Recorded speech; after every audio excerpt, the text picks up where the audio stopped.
नमस्कार। अकबर बीरबल के किस्सों में आज की कहानी है ज़िद्दी बच्चा। एक दिन दरबार में जब बादशाह अकबर पधारे तो उन्होंने देखा कि बीरबल अभी तक नहीं आए। बीरबल के अनुपस्थित रहने पर दरबार का कार्य ठीक प्रकार से नहीं चल पाता था। जब बीरबल को आने में काफ़ी देर हो गई तो बादशाह ने अपने दूत को उनको लाने के लिए भेजा। दूत बीरबल के घर पहुंचा। बादशाह का संदेश सुनकर बीरबल ने उस दूत से कहा, चलो मैं आता हूँ। दूत को वापस आए जब आधा घंटा बीत गया और बीरबल नहीं आए तो बादशाह को बड़ा आश्चर्य हुआ, किंतु उसी क्षण उन्होंने विचार किया कि हो सकता है किसी ज़रूरी काम से वे रुक गए हों। बादशाह को अब बीरबल की प्रतीक्षा असहनीय हो उठी। तब उन्होंने दूसरे दूत को भेजा। इस दूत को भी बीरबल ने यह कहकर भेज दिया कि ठीक है, अभी आता हूँ। दूत ने आकर कहा, जहाँ पना वो कह रहे हैं, मैं अभी आता हूँ। बादशाह को सुनकर ढांढस बंधा। 1 घंटा फिर बीत गया किंतु बीरबल का कहीं पता नहीं चला। अब बादशाह झुंझला उठे। बीरबल के प्रतिद्वंदियों को अवसर मिल गया। उन्होंने बीरबल की निंदा करके बादशाह के गुस्से को और भड़का दिया। इस बार उन्होंने 2 हथियारबंद सिपाही भेजे और हुक्म दिया कि बीरबल को पकड़ कर ले आओ। बादशाह का हुक्म मानकर सिपाही वहां गए, किंतु उन्हें पकड़कर ले चलना हंसी खेल थोड़े ही था। सभी सिपाही भय से कांप रहे थे। डरते डरते एक सिपाही ने बादशाह का संदेश सुनाया। यह सुनते ही बीरबल समझ गए कि अब देर करना उचित नहीं है। वे शीघ्र कपड़े आदि बदलकर उन्हीं सिपाहियों के साथ सभा भवन की ओर चल पड़े।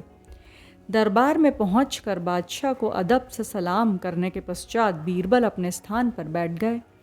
बादशाह ने बीरबल से हुक्म अदूली का कारण पूछा। बीरबल बोले, जहाँ पना मेरा छोटा लड़का रो रहा था और मैं उसे बहलाकर चुप कराना चाहता था, लेकिन अभी तक वो शांत नहीं हो सका है। यह सुनकर बादशाह बोले, यह तुम्हारी कोरी बनावटी बात है। लड़के को बहलाने के बहाने तुम मुझको बहलाना चाहते हो। अच्छा बताओ, ऐसी कौन सी बात थी जिसके लिए लड़का रो रहा था? वे जो चाहता था उसे ला कर दे देते, लड़का नहीं रोता। तुमने मेरी आज्ञा का उल्लंघन किया, यह अच्छा नहीं हुआ। यदि सचमुच तुम अपने लड़के का रोना प्रमाणित नहीं करोगे तो तुम्हें निश्चित ही सजा मिलेगी। बीरबल बोले, जहाँ पना मैंने लड़के को शांत करने का बहुत प्रयत्न किया किंतु असफल रहा। बादशाह के पूछने पर बीरबल ने बताया, जहाँ पना मैं शुरू से अंत तक सब बताता हूँ। लड़का जिद करके रो रहा था। मैंने उससे पूछा कि बेटा क्यों रो रहे हो, तो पहले उसने मेरी बात सुनी अनसुनी कर दी। फिर जब मैंने लगातार पूछा तो बोला गन्ना लूँगा। मैं उसे ले जाकर बाज़ार गया जहाँ गन्ना बिक रहा था। मैंने गन्नों की तरफ इशारा किया कि जो चाहे ले लो, तो उसे संतोष नहीं हुआ और उसने मुझे अच्छे गन्ने निकालने के लिए कहा। मैंने वैसा ही किया, किंतु उसे तो रोने की धुन सवार थी। वो फिर रोने लगा। पूछने पर बोला कि छिलवाकर गंडेरिया बनवाकर खाना चाहता हूँ। मैंने पुनः वैसा ही किया।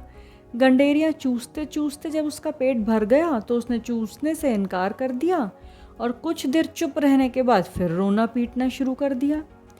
फिर मैंने पूछा तो बोला चूसी हुई गंडेरियों के छिलके को जोड़कर पहले जैसा गन्ना बनाना चाहता हूँ। मैंने बहुत समझाया बुझाया पर सब बेकार। लाचार होकर मैंने अपनी मजबूरी प्रकट की। तब वो बोला कि जब तक इन्हें एक गन्ना नहीं बना दोगे तब तक मैं रोना नहीं छोड़ूंगा। अब भला आप ही बताइए कि मैं उसे कैसे बहला पाता। यह घटना सुनकर बादशाह बड़े आश्चर्यचकित हुए। बोले, सच है, बच्चों को खुश करना बड़ा ही कठिन काम है। बादशाह का गुस्सा भी शांत हो गया और वे बीरबल के सत्य से खुश हुए। धन्यवाद।